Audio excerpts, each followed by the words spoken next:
Good afternoon, and welcome to the TRIDENT Royalties PLC investor presentation. Throughout this recorded presentation, investors will be in listen-only mode.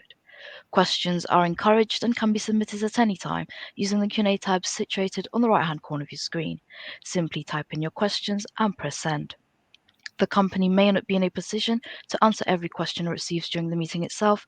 However, the company will review all questions submitted today and publish responses where it is appropriate to do so. Before we begin, I would like to submit the following polls. I would now like to hand you over to CEO Adam Davidson. Good afternoon, sir. Hi. Thanks, Alex. And thanks, everybody, for joining us this afternoon. So introduce myself, Adam Davidson, CEO of Trident, and I'm joined here by Richard Hughes, CFO of Trident. The disclaimer is available on our website, so I won't drag you through that now, but this is the same presentation that is on our website as well. Just brief intro on the topics we'd like to discuss today.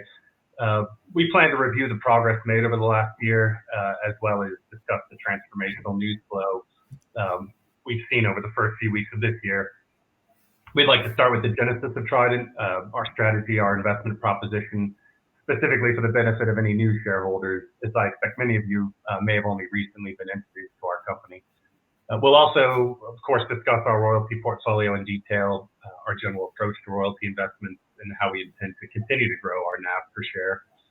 And then before I hand it over to Richard, just by way of brief preamble and introduction, Trident was listed at 20p per share on the AIM market in mid-2020. At that time, we secured just one cash flowing royalty and had refined what we think is a very compelling and very intuitive investment strategy, which we'll talk about in a moment. But if you fast forward then to today, we have nearly 20 assets, 13 of which are cash generative, and we've grown the share price to the upper 50s range, so nearly a threefold increase in a little over 2.5 years. And in our view, we believe we've now clearly progressed through that sort of proof of concept phase. We've got a strong, diversified portfolio with a number of catalysts that are still yet to come on very key assets. And really, we're turning our attention now to looking towards accelerating the growth and really building out and scaling the portfolio. But with that, let me hand it over to Richard, who's going to talk to our strategy before I jump into some of the specific assets.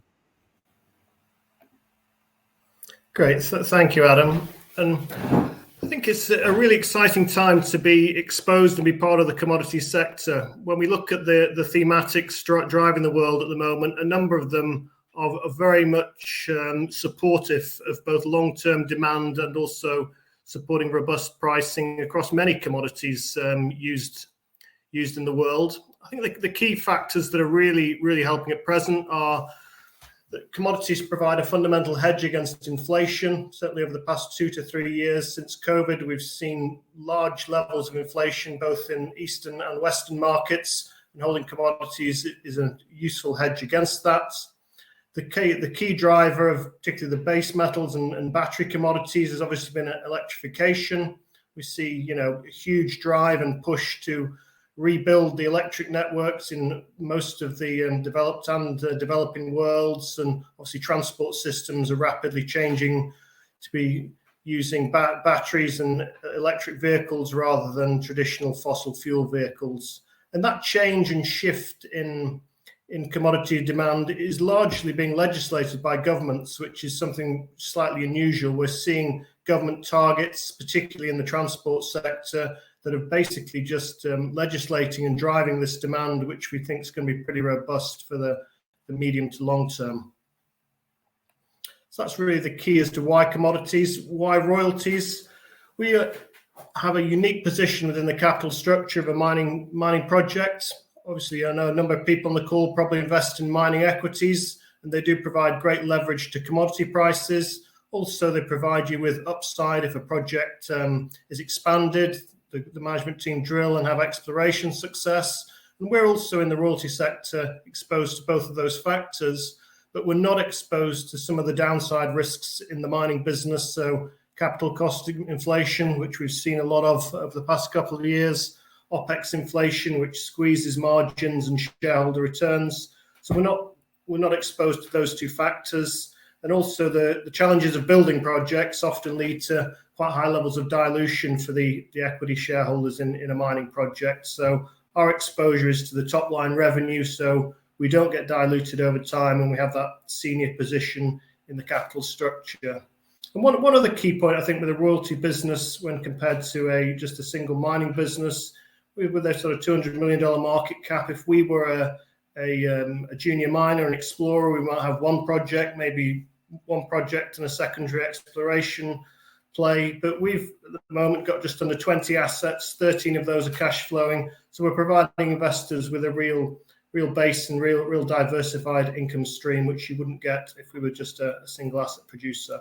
So that's the real benefits of the royalty model. And then we look at how that plays through into the returns. This model has been most prevalent, has the longest history in North America. And you see the chart in front of you has the share price performance of the three big North American precious metal royalty and streaming companies, so Franco, Wheaton, and Royal Gold. And as you can see, as they've implemented this business model and reinvested their returns over time, they've dramatically outperformed the gold line at the bottom, which is the GDX, which is an index of gold producers, which has been broadly flat over the 15-year period, whereas the three royalty businesses have significantly outperformed and delivered pretty outsized returns even compared to any other sector of the market. Just to talk briefly about our approach, and it is slightly different to those larger businesses in North America. So the global royalty sector is about $80 billion in combined market cap, and the bulk of that sort of combined value are chasing precious metals deals. So it's the big streams in North and South America have been the sort of the bread and butter of their business. But we take a broader approach. So we are looking across the whole mining sector. So we will look at precious assets, but also bulk commodities, battery metals, base metals. So we're going that whole spectrum. And as you see from the charts on the right, if you break the global mining sector up by revenue, it's roughly a third between precious, base, and bulks. So we've got that whole sector to go at, whereas, as I mentioned, in the global mining royalty sector, about 90% of the value and the activity is all focused on precious metals, with only sort of 7% of the market cap of the royalty sector focusing on non-precious, which, as you can see from the top, is about 2/3 of the global revenue. So we feel that's a really exciting sort of space to be in and gives us lots of opportunities and areas to grow in a slightly less competitive environment than if we were just solely focused on precious metals. And if you look at how that strategy's played out since we listed, as Adam said, at 20 pence about 2.5 years ago, we've had some good share price performance as we've enacted the strategy and bolted on more assets to the portfolio. So we've gone broadly up and right with a sort of a steady direction. And we've also seen good levels of volume, particularly you see on the right when we've had news such as the GM announcement and the Thacker Pass announcement last week. We've had significant volume, which is very important for investors, obviously, to be able to get in and also potentially to sell at other points of time. So that's the share price performance and volume performance over time. And then just quickly look at the portfolio. As I mentioned, we've got 19 assets, of which 13 are cash flowing, and about 2/3 are in Canada, the US, and Australia, which are obviously very established mining jurisdictions. I think another important point about our portfolio, whilst we're a junior business, a couple $100 million market cap, the partners we have running the assets we have royalties over are some of the largest mining companies in the world. So Lithium Americas, Ganfeng, Equinox, Victoria, these are all established mid-cap and larger cap mining companies with significant access to capital and good following. So they're real top tier operators, not sort of, small junior companies. So we've got good assets, good operators, and I think we're in some pretty exciting locations. As I said, about 13 of our assets are currently cash flowing, so it provides very good diversity of income. Now, just to break down the portfolio and just show you the revenue profile. So at the moment, about 40% of our assets are in production, about 50% are in that advanced development stage, about 10% are earlier stage. And you see how that plays out in the chart on the right. So we've got revenue of about $15 million at present. And as that grows, over the next 5 years and the 2 big lithium assets we have come into production, we've got internal organic growth for those numbers to go up to 40, 50, maybe $60 million. That's obviously dependent heavily on the lithium price that is occurring at the time. There's certainly a lot of inbuilt growth within the portfolio, which comes through without us spending huge amounts more capital. And then just looking at our performance over the last year, you see on the chart on the left, we've had pretty solid performance when compared with the rest of the royalty sector. I think the key reasons for that, as you saw a couple of slides earlier, are a number of catalysts and progress that's been made across a number of our key assets over the last year, driving that performance. But from a valuation perspective, if you look on the right, you see price to NAV ratios of the big North Americans are hovering around 2 times NAV. As you go down into the mid caps, it's probably 1.25 to 1.5 times. They're in that range. But some of the smaller groups like ourselves were still trading at a modest discount to NAV. And we certainly, as we grow and the bigger assets come into production, we certainly see potential for that to unwind, and we'll hopefully experience a valuation re-rating to NAV or possibly a small premium to it. So I'll just hand back to Adam now for the summary of the last year. Yep, thanks, Richard. Yeah, regarding the summary, I won't spend too much time on this, just in the interest of time, so we can save as much time as possible for Q&A. I think it's worth pointing potential investors and current shareholders to our quarterly announcements, because those really capture the asset updates and progress with acquisitions. Our most recent one was just a couple of weeks ago, which summarized Q4 of last year. But do want to touch on a couple of the sort of key things we saw over the course of 2022. The first one being obviously record revenue. We generated $13.8 million in receipts from assets linked with the copper, gold, mineral sands, and iron ore. Yeah, importantly, as I said, when we first listed, we had one single cash flowing iron ore royalty. So not only are we adding to the diversification from a sort of an asset perspective and geographic perspective, as Richard touched on, but also from a commodity perspective. The other key thing is obviously our revenue in 2021 was just over 1.5 million, so a pretty exponential growth there. With regards to acquisitions, I'll leave you to peruse our website and material there. We go into quite a bit of detail on most of the individual asset pages, but yeah, I think our approach has always sort of been quality over quantity. That said, we've been a pretty busy royalty company since inception, last year included. We obviously completed the gold offtake portfolio, which really provided us with a foundation of good, steady cash flow. I'll talk about it on the next slide, but we're selling a small portfolio of some pre-production exploration stage gold royalties at a phenomenal return. And then obviously acquired the right to purchase 50% of the Sonora lithium royalties. So yeah, we saw some really key assets come into the portfolio over the course of the year, and kind of coinciding with that, our progress with debt, which really drives our cost to capital. It's obviously linked to those acquisitions and progress of the portfolio in general. As we become de-risked, obviously we can capture a lower cost of debt. When we started 2022, so on January 1st of 2022, we had still at that time a $10 million facility that was priced at 10% plus LIBOR. And then shortly into the new year, we secured the Macquarie facility, which was 7.75% plus SOFR, which replaced LIBOR, or is replacing LIBOR. And then as of Q4 and pending the completion of the gold royalty sale, which should be imminent, it'll be stepping down from 7.75 to 5.75, so knocks another 2 percentage points off the coupon. So in the space effectively of 1 year, we went from 10% plus LIBOR to 5.75% plus LIBOR. So pretty rapid progress with regards to reducing our cost of debt, which is important. And obviously that's not a work stream that's by any way complete.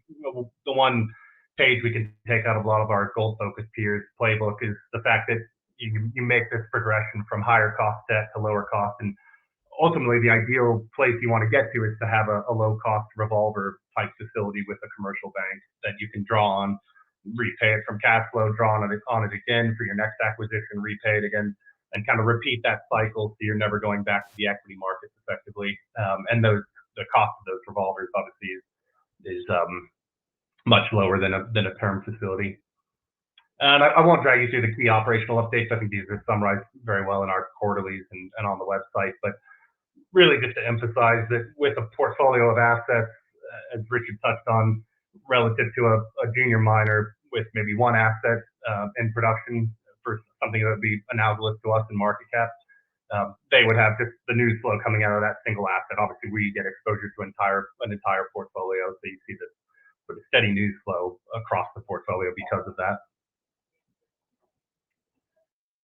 In terms of the gold royalty sale, I'd encourage any interested parties to read our announcement from December 9th, where we really summarized the basis for moving forward with this transaction. But just in brief, I think what we found is if there's a value dislocation, we're open-minded to taking advantage of that. And I think you find that that's probably a little bit different from many royalty companies where, the strategy is to sort of pile up royalties, get bigger and bigger.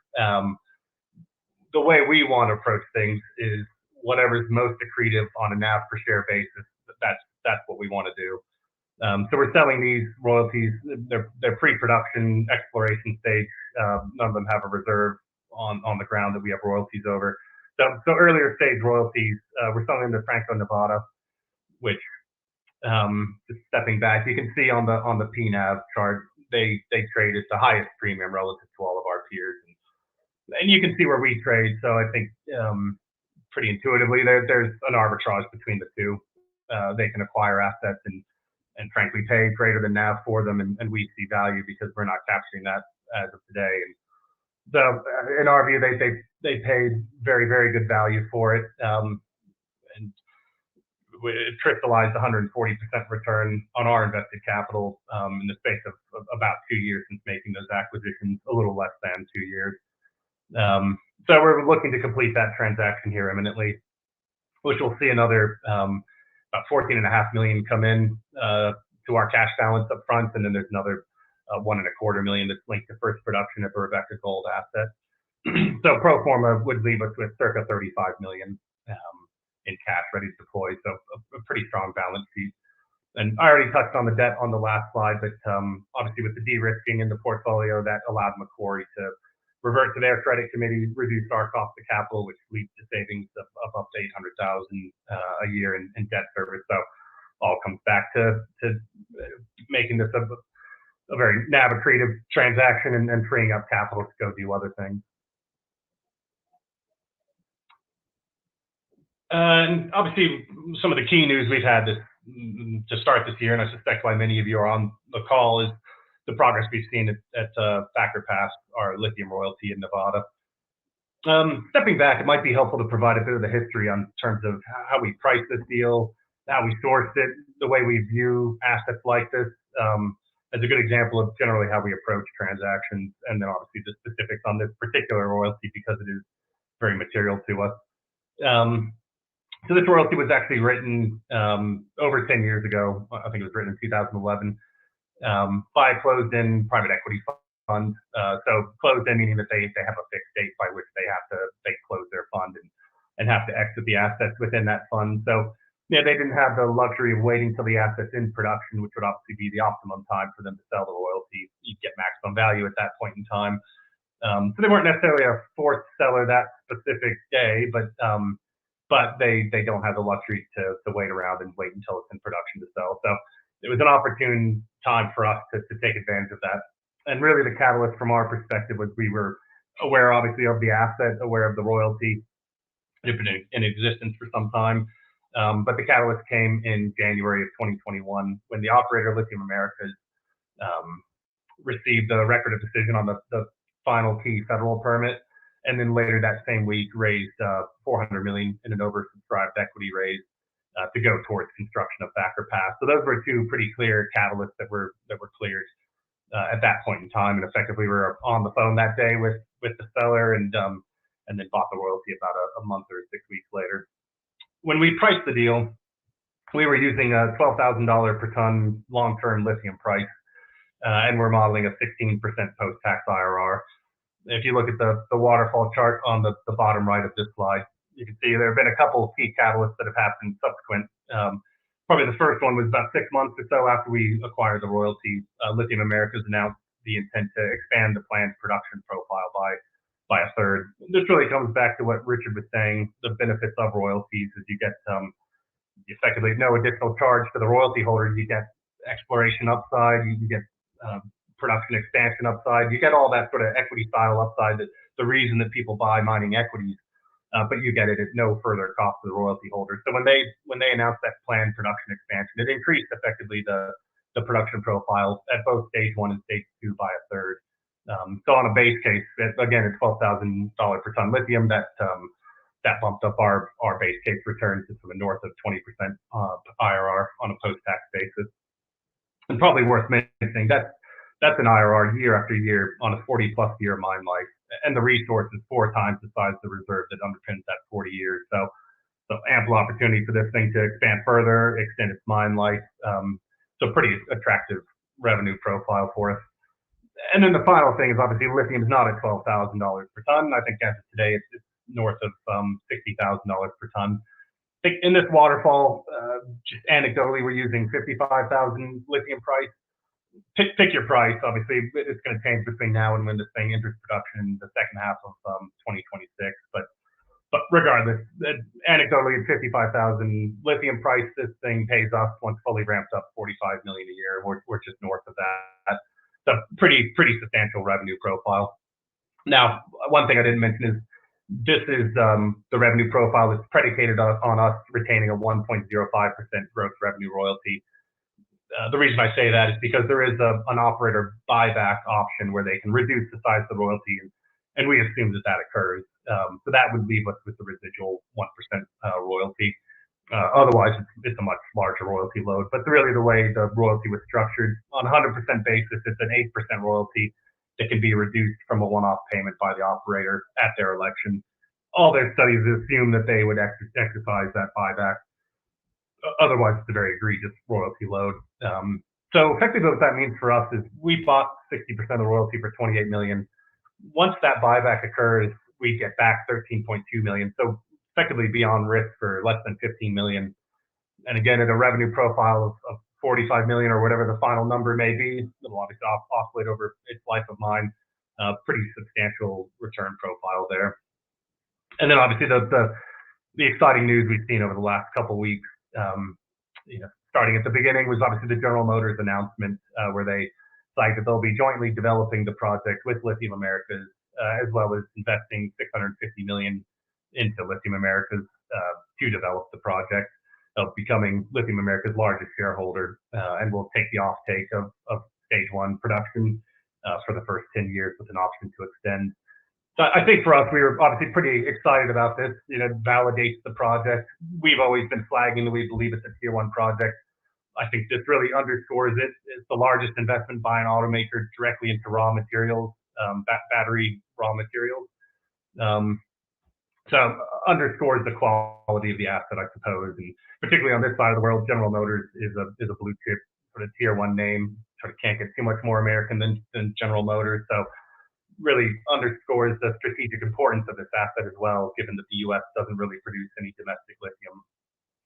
And then obviously last week, the final key hurdle, the record of decision for the final permit, federal permit, was upheld by the court. And off the back of that, Lithium Americas flagged that although there's still some work that needs to be done with the BLM, this is expected to be done in tandem with construction. There were no restrictions for them to commence construction, and indeed, Lithium Americas flagged that that work will not delay their construction timeline, and they see first production kicking off in the second half of 2026, which sees them ramp up over time to a 40,000 ton a year production profile. And then stage 2 commences in the second half of 2029, which sees them effectively double production, going up to an 80,000 ton a year production profile. So just flipping to Sonora, and sorry, I won't drag you all through every single asset, but thought it worth touching on a couple that have had kind of key catalysts here just in the last couple months. Sonora is an interesting structure in the way we approach this deal. it's the royalty that's in litigation at the moment, so it's being challenged by the operator effectively on the basis that it shouldn't have been issued. Initially, the royalty holder won the first round of litigation, so the royalty was effectively upheld. It was upheld on the basis of statute of limitations. This is being adjudicated in Alberta, and effectively there's a 2-year statute of limitations. This royalty was written, I think, 9 years ago, so sort of comfortably breached the statute of limitations to be challenged, and was upheld. There was an appeal which was heard just last month, and we expect a decision here likely in the first half of this year, and that would then really clear the litigation risk around this asset. But because that risk, the way we approached this transaction was to structure it effectively as a synthetic option. There's a bit of nuance around why we structured it that way in particular, but the reason we needed it to be an option structure is because we can't buy the royalty with the litigation risk around it, and then there's also obviously rumblings by the Mexican government on nationalization of lithium assets. So we need to have both those risks put to bed before we would exercise that option and actually acquire the royalty. That said, this asset probably a bit more advanced than Thacker Pass, and that Ganfeng in Q4 last year announced that they commenced construction and that they intend to accelerate construction. In terms of cash flow, you can see a sort of similar waterfall to the one on Thacker Pass. Similar sort of profile, I guess, from our perspective. Again, we were using $12,000 long-term lithium price.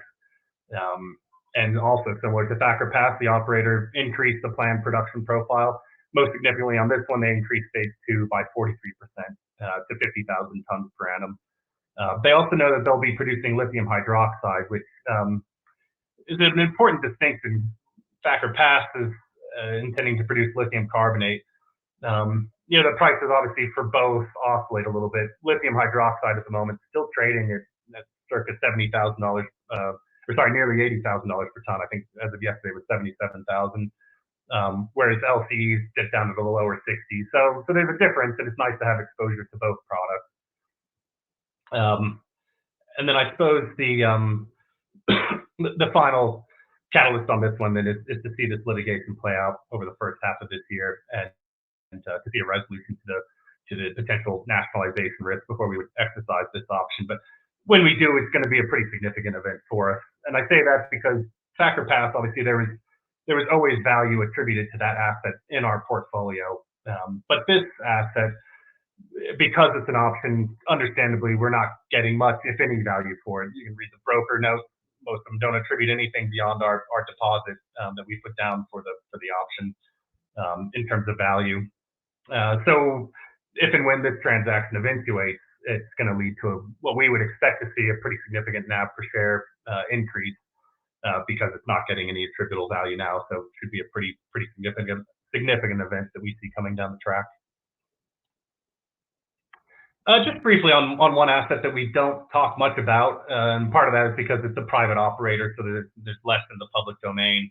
But still want to flag that some of the assets in our portfolio that maybe don't get as much of a spotlight are still drive quite a bit of value. In the case of the Mambula copper royalty, this was the first royalty that we wrote rather than buying secondhand from an existing royalty.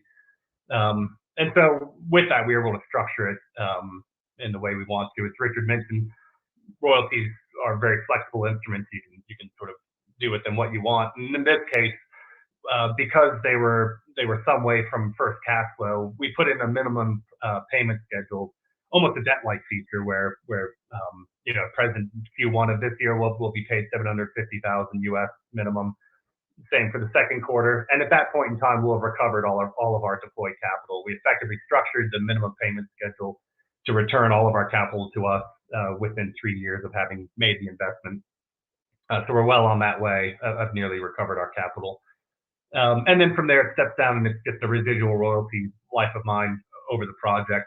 But importantly, from our perspective, the project has seen some material advances since we made the investment. Because obviously, as the royalty holder, what we need to see. We've seen substantial capital invested in the project. A total of $308 million in equity and offtake financing has been completed by the operator after we put the royalty in place. So that's money that's been raised separately and goes straight into this project, and we get the benefit of the exposure that's driving. And indeed, we've seen that. So they produced first copper cathode from their standalone production facility in Q4 of last year. They also published a bankable feasibility study that the current production profile is 10,000 tons per annum. The bankable feasibility study contemplates an expansion to 56,000 tons per annum. And so we see quite a bit of upside with this asset and good copper exposure, commodity we like, and we'd like to get more of in the portfolio. In the interest of time, I won't drag you through this, but it's just flagging again that I touched on Thacker, Sonora, Mimbula. There's other assets within the portfolio that have effectively inbuilt catalysts, in addition to obviously new transactions that we'd like to bring into the portfolio. Relative to the early days when we first launched Trident, the only news flow we had was effectively new deals, and then you kind of need to let those assets mature before they start generating positive news flow. You fast forward to today, and obviously we've got quite a bit of news flow coming out of the existing portfolio, but don't want to lose sight that our job is to deploy capital and bring new assets into the portfolio, and that will continue to drive value as well. The final slide before we jump to Q&A, worth touching on our capital structure. I think on the left side, you'll see our major shareholders list. Quite a few good high quality names. When we first listed this entity, a lot of the capital came out of Asia and Australia, funds that were very familiar with the mining sector in particular, or resources more broadly. And I think the transition we've seen now is getting some of the more European generalist kind of blue chip institutional money onto the register. And that's been a work in progress, and we've made quite a bit of progress. In terms of reportable names, you can see on there the likes of Amati and then BlackRock, good quality names, and then there's quite a few that are just below the 3% reporting threshold that are very supportive of what we're doing. In fact, one of them had to waive their minimum market cap requirement to be able to put money into Trident. So we're making that transition, but obviously it's a bit of a process, but feel like we're getting the traction. And as Richard said on the share price chart, we see that also reflected in the liquidity, I think, relative to a lot of our direct peers with similar market caps. We're much more liquid. With regards to cash balance, this was our most recent unaudited reported cash balance, just under 22 million.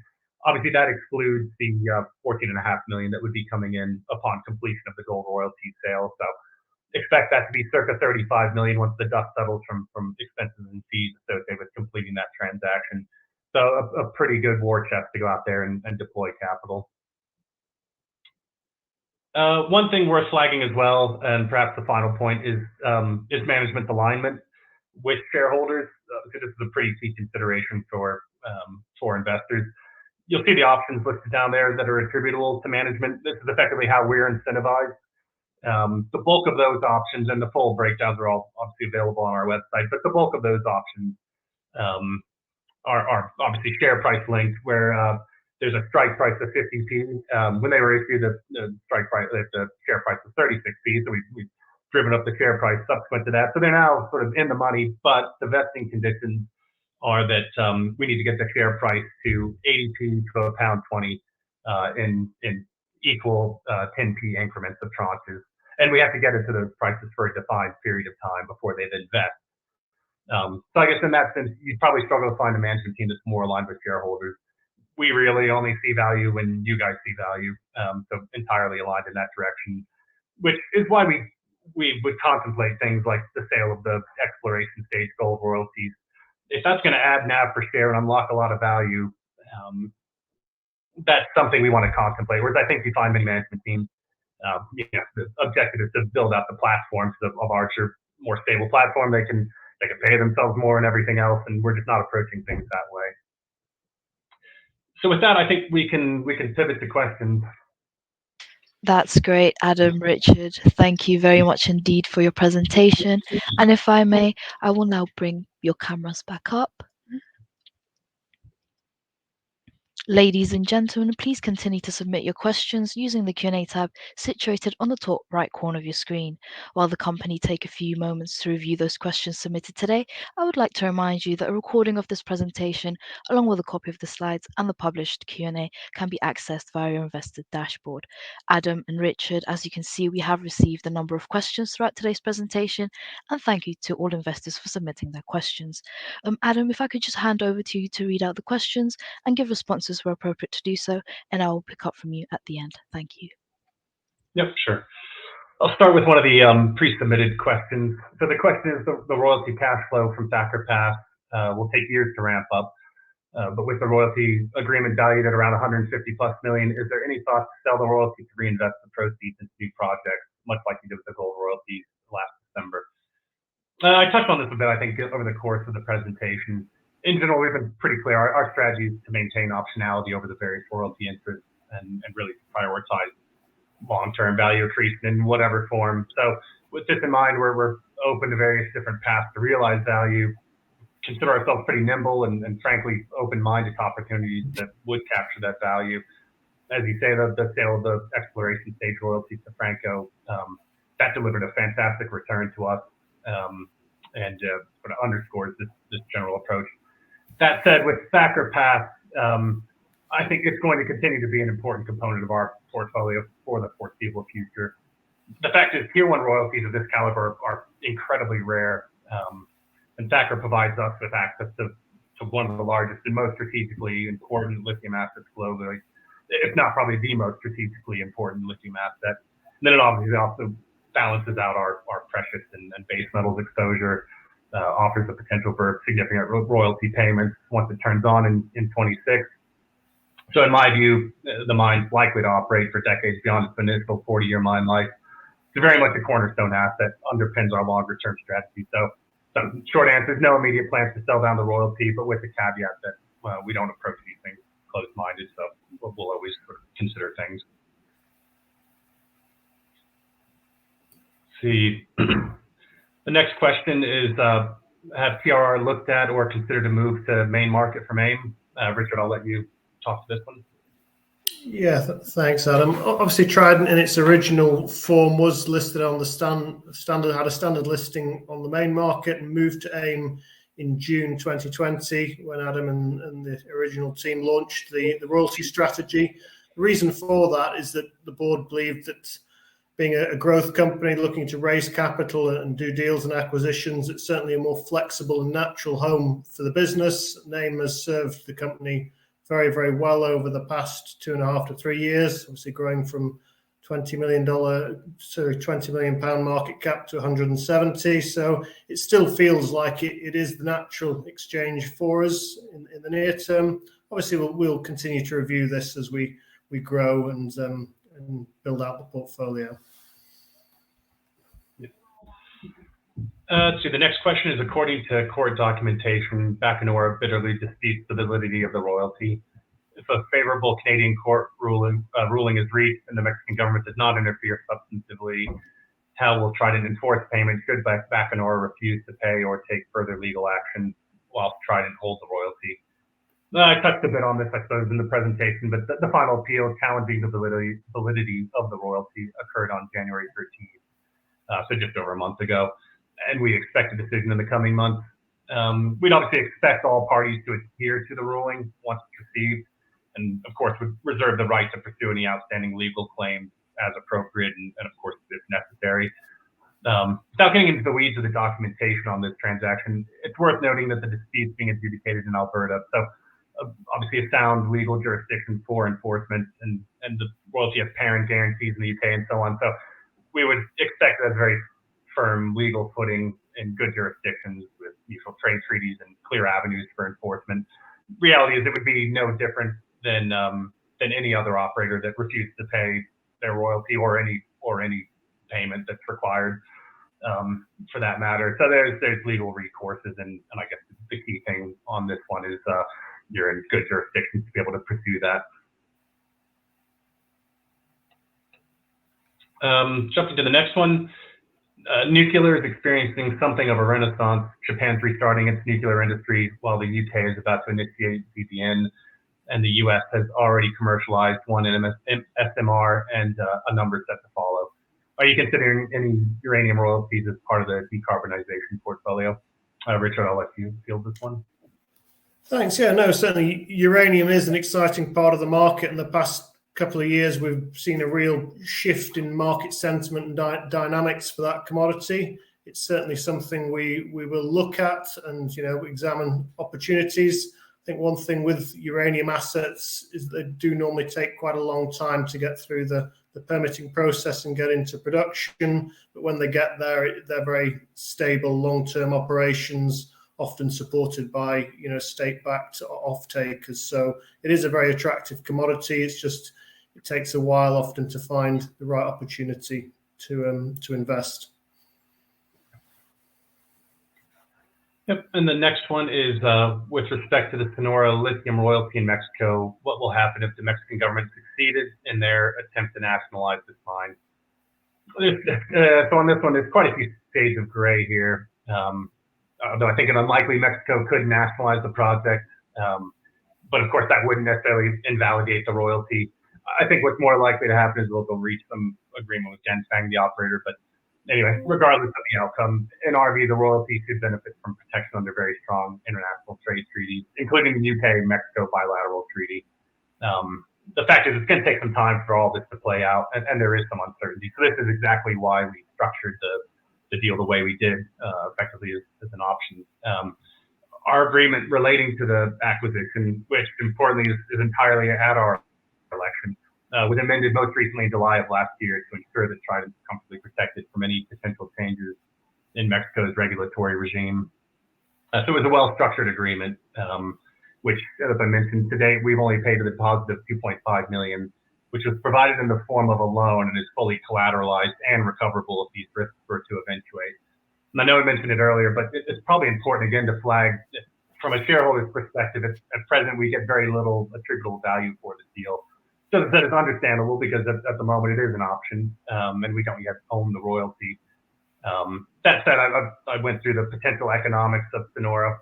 If we were to complete this transaction, the attributable value to that royalty relative to the value that's attributed today, it's going to lead to, if completed, a very significant NAV per share uplift. So I think the balance of sort of upside exposure versus downside is very much lopsided, but we're as eager as anybody to see that eventuate over the course of this year. Let's see, the next question we have on here is, Trident is the best junior royalty company at the moment. Appreciate that. Adam and his team know how to deliver shareholder value. Trident could have some uranium royalties as well. A large tin royalty would also be great. Richard spoke to the uranium, but Richard, maybe I'll let you speak to tin as well. Yeah, sure. Tin's obviously a very attractive commodity, particularly from the electronics sector. It's quite a niche industry. We have looked at a few opportunities in tin, and certainly a commodity we wouldn't rule out. But again, finding the right opportunity is quite tricky in tin, but it's certainly definitely on the radar screen.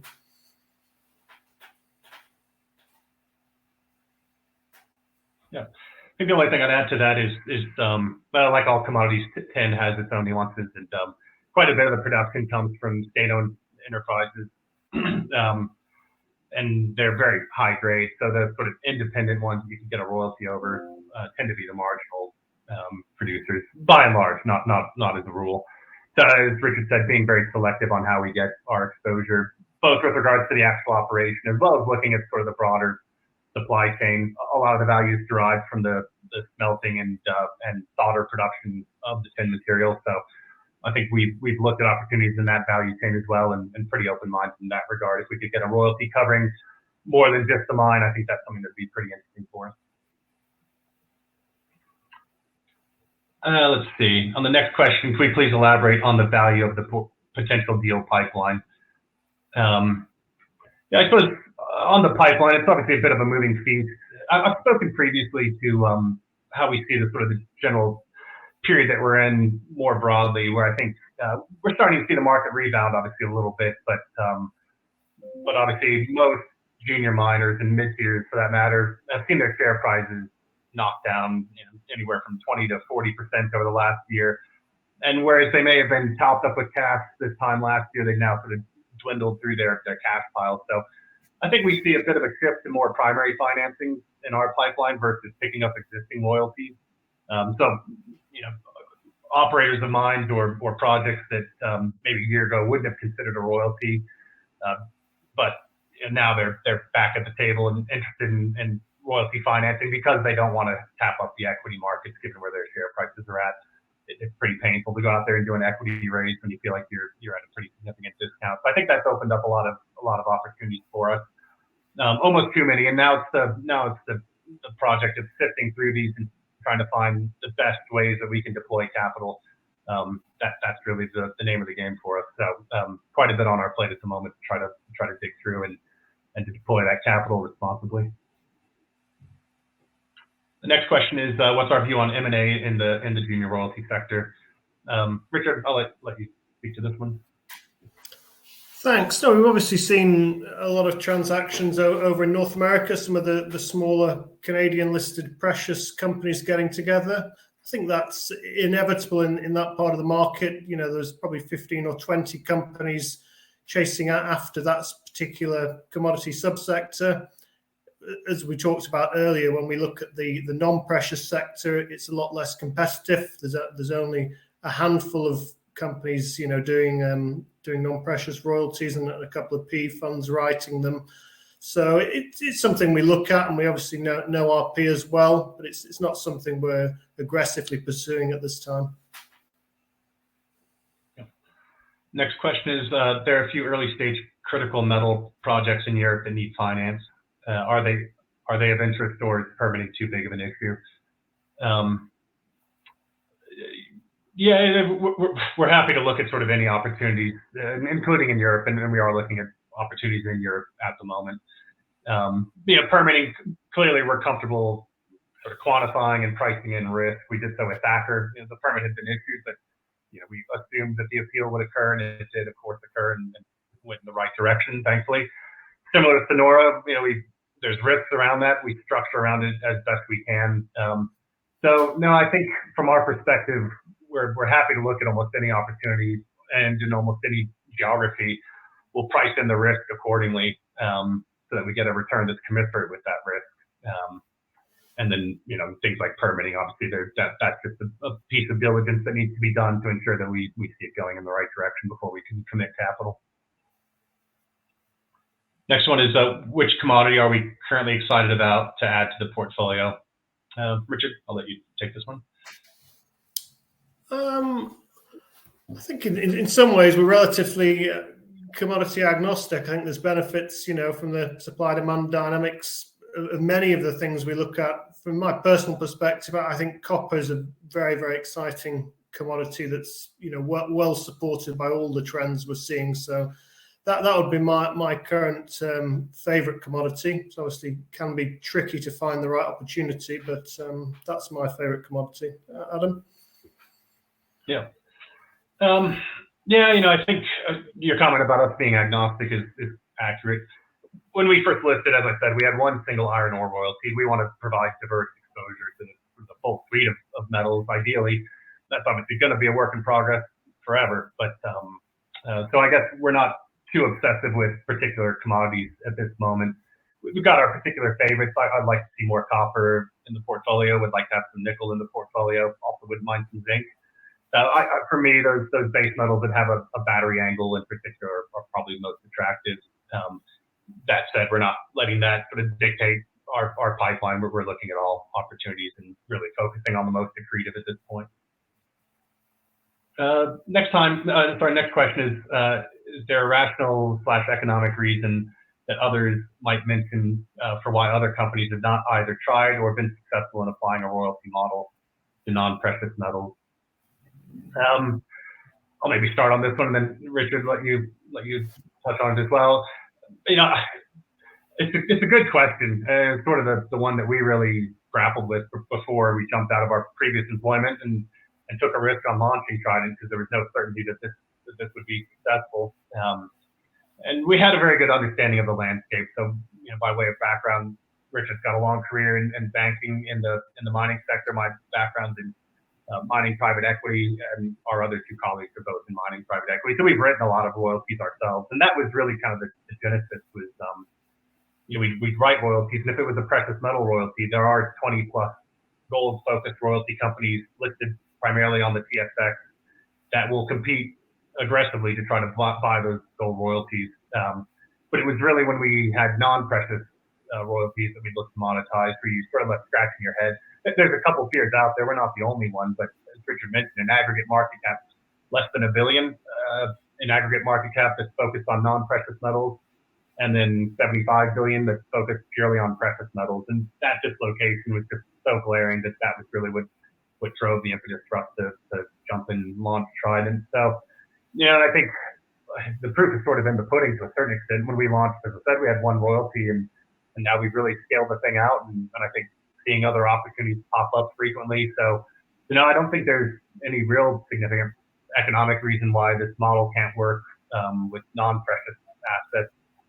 The only other thing I'd add is that the genesis of the royalty model in general in mining was in North America, and it started in precious metals, and it's not really that old. If you go back 20 years, the big boys are really kind of at their inception. And so what you had was the big guys were successful, then you get kind of a new cadre that sort of 10 or so years ago kind of followed their model, and they were reasonably successful. And then you had a kind of third cadre more recently that's following that model as well.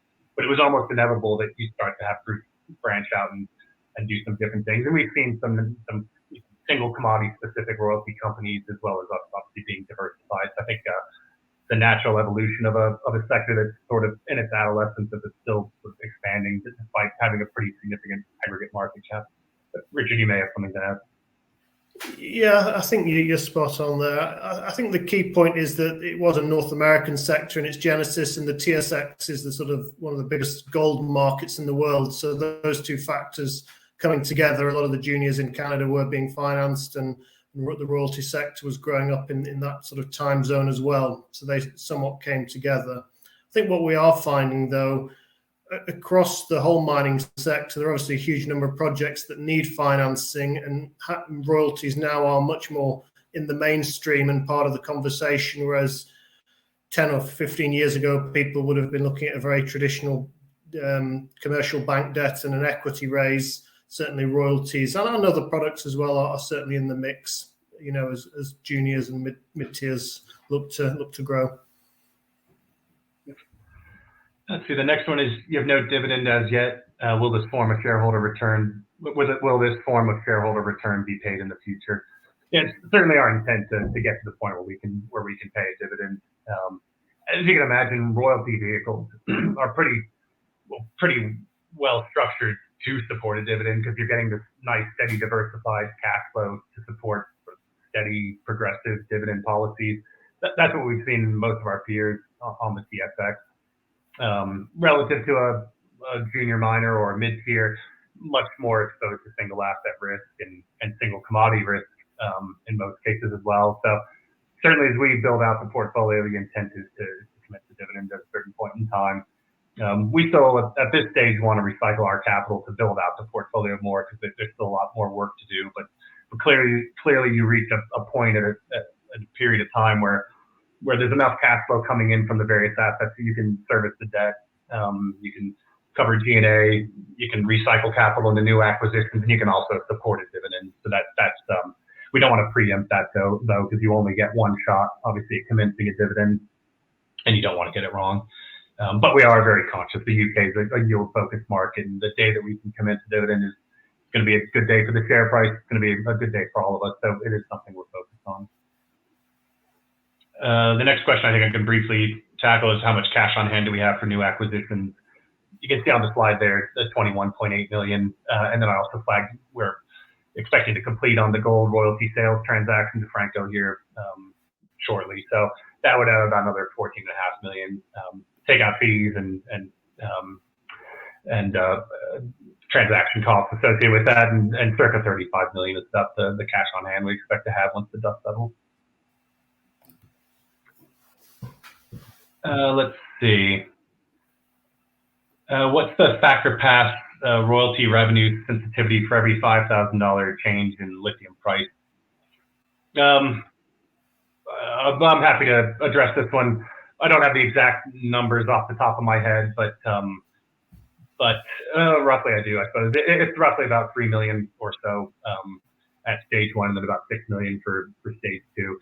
That said, it's pretty easy math, and that's one nice thing about royalties is you don't have to be a mining engineer to try to understand the cash flow profile. It's as simple as Lithium America's planned production profile. You can haircut that or expand it as you like, but 40,000 tons at stage 1, 80,000 tons at stage 2.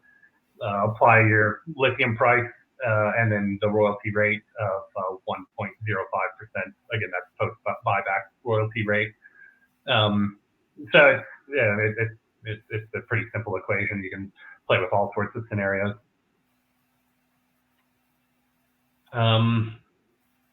It says, hello, in the last account, what value was attributed to the Thacker Pass royalty? Richard, I'll let you tackle this one. Sure. So it's just in the accounts as a royalty intangible asset, just at the acquisition value, so just over $28 million. Let's see, the next one's quite a long one. It's I'll try to summarize it though here briefly. It says, if successful on the outcome of the court case on Sonora, what's the likelihood / legality of the Mexican government revoking / ignoring the royalty based on the premise of, in quotes, nationalization of lithium assets and all profits belong to Mexico, i.e. invalidating the royalty? Is it our intention to hold the Thacker Pass royalty a cornerstone asset through the life of mine? Same with Sonora. Should Sonora be successful, is this the company's maximum exposure to lithium?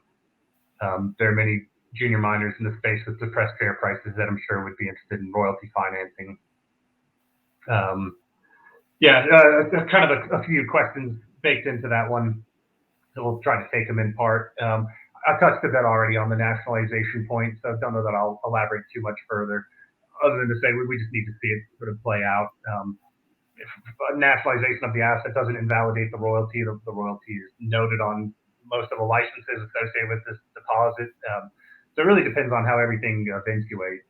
And as I said, probably the strongest point on the royalty is that it's held in the UK by the estate, and there's a very, very strong UK-Mexico trade treaty and favored nation status and all these sorts of things that invalidation of the royalty would be in breach of.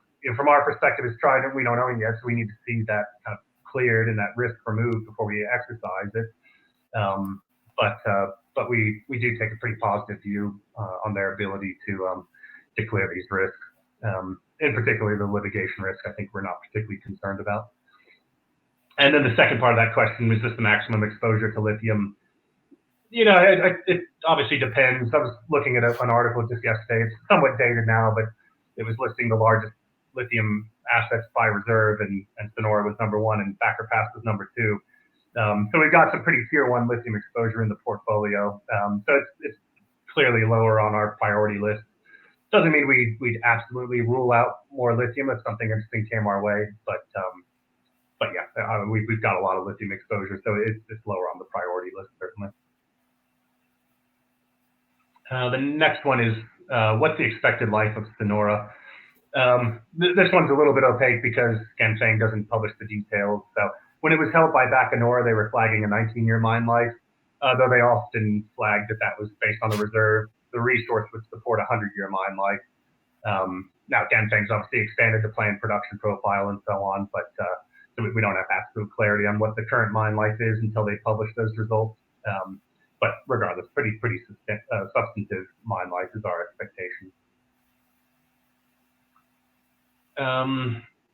The next one is, what type of shareholder is Orion? Do we expect them to continue to sell down their holding to zero and using events to get liquidity to do so?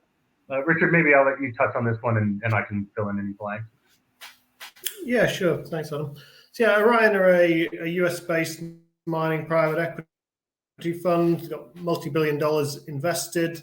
I think the genesis of their shareholding in Trident is through a number of transactions that have been completed where they received share consideration as part of the deal. So Puka, Thacker Pass, and obviously the gold royalty portfolio all came from Orion.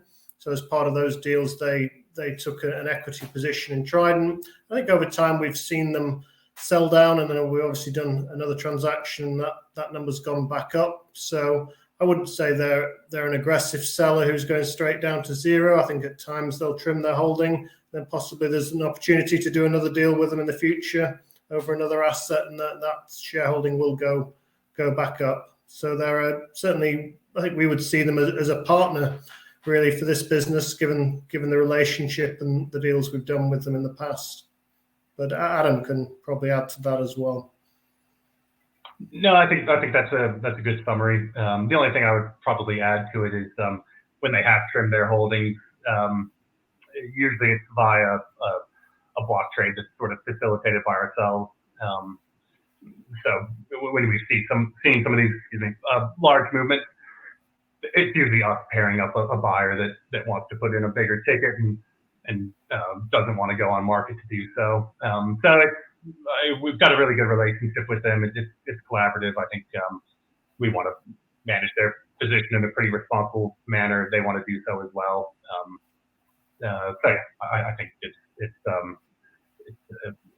a process that we're pretty collaborative with them on. Let's see.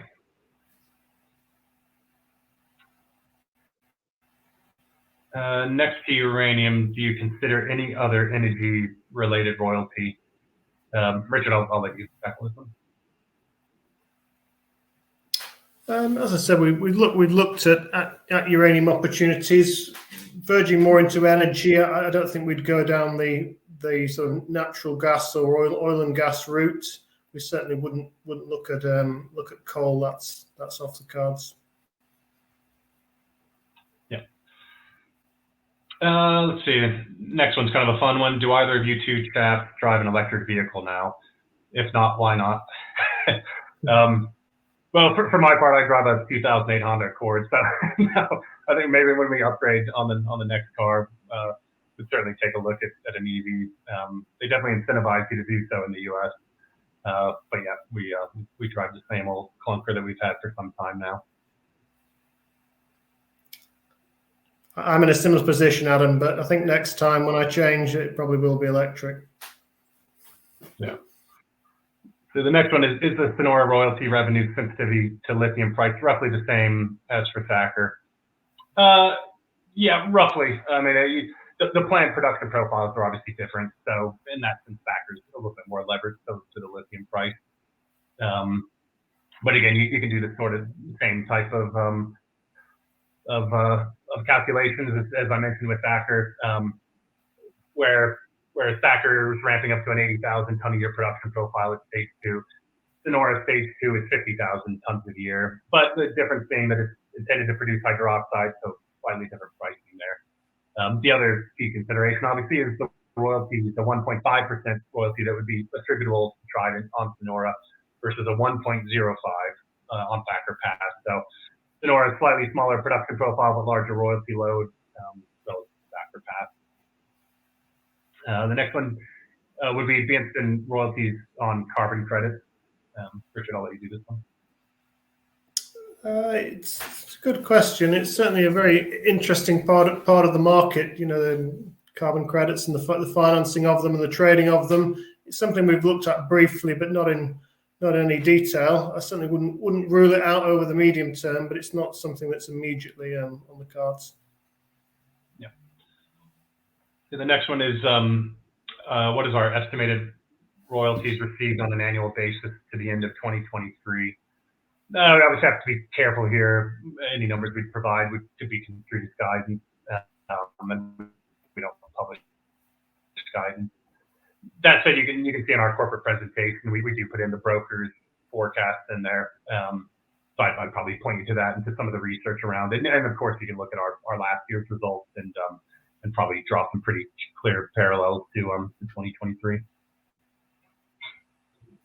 Next one is what is our needed company size to be able to issue bonds? Would bonds be preferable to bank revolver or as add-on financing?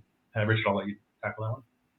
Yeah, certainly for mining producer, I think the US dollar bond market's pretty niche at the smaller end. I know on transactions I worked at when I was on the banking side, a USD bond needs to be about $300 million, to get broad and sort of widespread support. I think it's possible to do a smaller bond on a more bilateral basis, but I think from a royalty company perspective, the more natural financing sort of package to have is to have a revolver with a number of banks, and you see our North American peers and Ecora as well, have a syndicate of Canadian banks that provide them with a revolver. You can then draw down on that to do a transaction, repay over time, or refinance it. I think that's probably the best financing model to have, rather than have a permanent $500 million bond out there that you're paying full coupon on, even when it's not always being used. So I think we'd go down the revolver route before a high yield bond. Let's see, what's the competitive universe like for non-precious metal royalties, and how does it compare with previously? What metals are we seeing the most interest in, and are there any specific metals that we focus on for opportunities with the greatest currently? I think we already answered probably the latter part of that question. To the first part in terms of the competitiveness of the non-precious royalty sector. We kind of keep holding our breath and expecting new entrants, and we've seen a bit, but it's still largely uncompetitive. I mean, there's obviously a few peers. We're not the only one out here doing this, but as I said, in aggregate, it's a really tiny amount of competition for what is a large part of the mining sector that's largely untouched by royalties, and I think that is underscored by assets like Thacker Pass. It's an asset, a tier one asset in Nevada in the U.S., a good jurisdiction. Now got a tier one off-taker. If that had been a tier one gold royalty in Nevada, we would have been massively outbid by the big gold-focused royalty companies. We wouldn't have a prayer at getting that. That does underscore the lack of competition in our focus of the sector. And we're opportunistic as it comes to gold. What we've always said is what we're not going to do is compete directly with the TSX listed gold-focused royalty companies. So yeah, I mean, at the moment, I think we still see a pretty happy hunting ground for ourselves with regards to being able to add to the portfolio.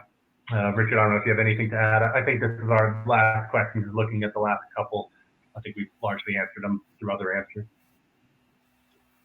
Yeah, nothing further on that one. Adam and Richard, if I may just jump back in there, and thank you both for being so generous with your time and addressing those questions that came in from investors today.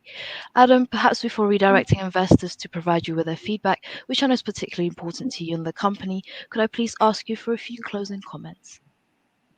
Of course, I'll keep it very brief. I think we've covered a lot of ground today, and really like engaging directly with our shareholders via this platform. Really appreciate everybody joining in and asking all the good questions, and want to particularly thank our shareholders who've been supportive of us through this period. We were obviously excited and shared everybody's enthusiasm with the progress of our Thacker Pass.